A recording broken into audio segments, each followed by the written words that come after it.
चलिए गाइस, तो अब हम देखते हैं कि हम दूसरी मेथड को कैसे यूज़ करने वाले हैं जिसमें हम अनोनिमस फंक्शन बनाने वाले हैं। अब हम यहाँ पे वापस एक बटन लिखते हैं।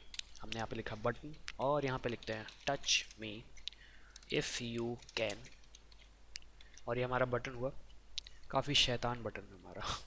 अब हम यहाँ पे एक आईडी देते हैं, आईडी माय BTN। अब हम मतलब हम यहाँ पे करने ये वाले हैं कि हम इस बटन पे जैसे ही क्लिक करेंगे कि हमें अलर्ट पॉपअप मिलेगा कि हमने इस बटन को क्लिक किया। तो हम यहाँ पे स्क्रिप्ट टैग, अब मैं यहाँ पे दूसरी फाइल नहीं बना रहा हूँ ताकि ये कॉम्प्लिकेटेड ना हो। मैं यहाँ पे स्क्रिप्ट टैग लिखने वाला हूँ बॉडी टैग के बाद। और अब हम यहाँ पे लिखते हैं, सबसे पहले हम एक एलिमेंट बनाते हैं वार माय बटन। सॉरी, मैं इसका आईडी चेंज कर देता हूँ, touch_BTN, ताकि आप कंफ्यूज ना हो। हमने एक यहाँ पे वेरिएबल बनाया my BTN equals to document dot get element by ID, और हमारी आईडी का नाम है touch_BTN। अब हम यहाँ पे करने ये वाले अनोनिमस फंक्शन, मैं कमेंट कर देता हूँ। अब मैं यहाँ पे लिखूँगा my_BTN dot on click equals to function, और ये हमने फंक्शन का ब्लॉक ख़त्म किया। अब मैं आपको एक चीज़ बताना चाहता हूँ, यहाँ पे हम सेमीकोलन यूज़ कर रहे हैं। आमतौर पर हमने देखा कि हम फंक्शन ऐसे लिखते हैं, फंक्शन माय फंक्शन। हमने यहाँ पे माय फंक्शन बनाया और यहाँ पे हमने से, और यहाँ पे हम सेमीकोलन नहीं लगाते। इसका सबसे बड़ा कारण ये है क्योंकि ये हमारा एक फंक्शन ही, ये हमारा एक एनोनिमस फंक्शन है, और ये इसे एक तरीके से हम स्टेटमेंट बोलते हैं। जैसे कि आप देख सकते हैं इस स्टेटमेंट के बाद हमने एक सेमीकोलन लगाया, लेकिन ये हमारा स्टेटमेंट नहीं, ये हमारा फंक्शन है।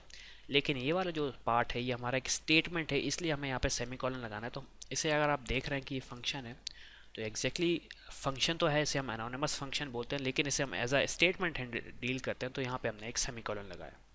तो एक जो डिफरेंस था वो आपको समझाना चाह रहा था। अब हम यहाँ पे वही पुरानी चीज़ अलर्ट अलर्ट हम करेंगे, oh my god you just touched मी, और फिर से शैतान बटन का।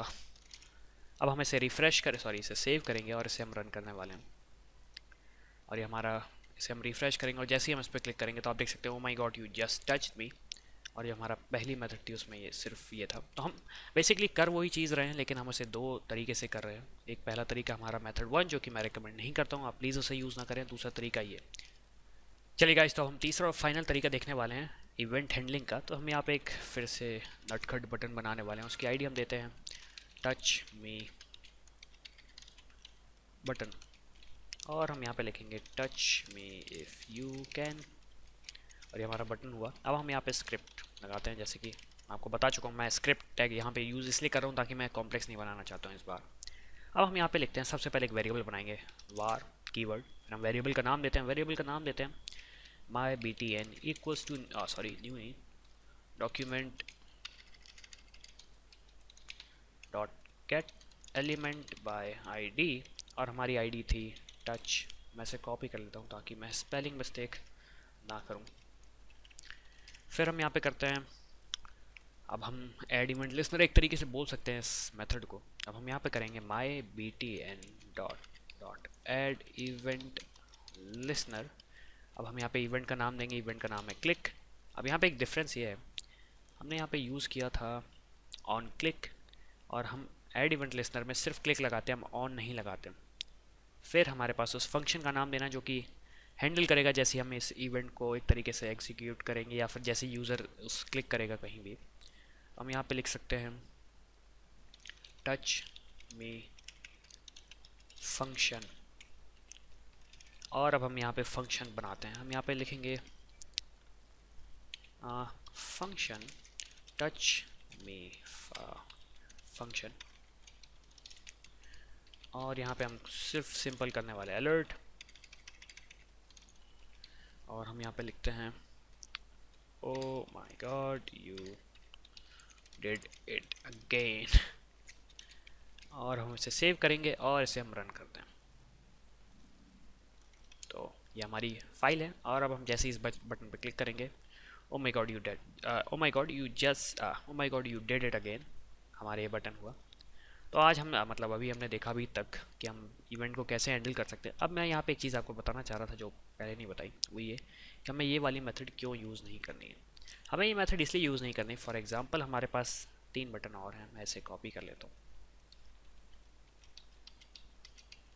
हमारे पास 3 ऐसे बटन हैं। अब हम यहाँ पे चाहते हैं कि यू जस्ट टच्ड मी की जगह कुछ लिखा है, 1 2 3 लिखा है। अब हम चाहते हैं सारे बटनों में ये होना चाहिए, तो हमें इन सारे बटनों का ये टेक्स्ट जो है उसे एक तरीके से बोला जाए तो चेंज करना पड़ेगा, और वो काफ़ी टीडियस हो सकता है, क्योंकि जब हमारे लाइंस 50,000 लाइंस होती हैं तो उसे चेंज करना आप जानते हैं कितना मुश्किल हो जाता है। तो हम ये मेथड यूज़ नहीं करते। इन मेथड का यूज़ करने का फ़ायदा ये है कि जैसे हमने यहाँ पे किया माय बटन, अब हमारे पास 3 और बटन हैं। हम 3 बटन के लिए ऐसा कर सकते हैं, मैं अभी बटन बना नहीं रहा हूँ, आप अज्यूम कर लीजिए कि मैंने बटन बनाया टच ID 1 टच ID 2 से। उस बटन का नाम है अनादर डॉट ऑन क्लिक। सॉरी, यहाँ पे मैं कुछ गड़बड़ कर रहा हूँ, नहीं अनोनिमस फंक्शन ही, सॉरी। हम इसमें बात करने वाले हैं। जैसे कि आपने देखा, हम यहाँ पे एक और बटन बनाते हैं, btn dot add event listener, हमने यहाँ पे पूरा लिखा। फिर हम यहाँ पे क्लिक इवेंट हैंडल करेंगे, और फिर हमने यहाँ पे लिखा टच मी फंक्शन, जो भी जैसा लिखा हमने। तो हमें सिर्फ यहाँ पे लाइन एक बार चेंज करनी पड़ेगी, और वो सारे इवेंट एक तरीके से जो भी क्लिक इवेंट्स होंगे वो एक तरीके से उसमें एग्जीक्यूट होगी। तो हमें एक तरीके से जो कोड हमने जो चेंज किया वो बार बार हमें चेंज नहीं करना पड़ेगा हर जगह, हमें सिर्फ एक जगह चेंज करना पड़ेगा। वो जो मेन यूज़ है ये फंक्शन की मदद से हमें यूज़ करते हैं। तो अभी हमने देखा कि हम इवेंट को हैंडल कैसे कर सकते हैं। अब हम देखने वाले नेक्स्ट पार्ट में हम कौन कौन सी इवेंट को किस तरीके से हैंडल करते हैं।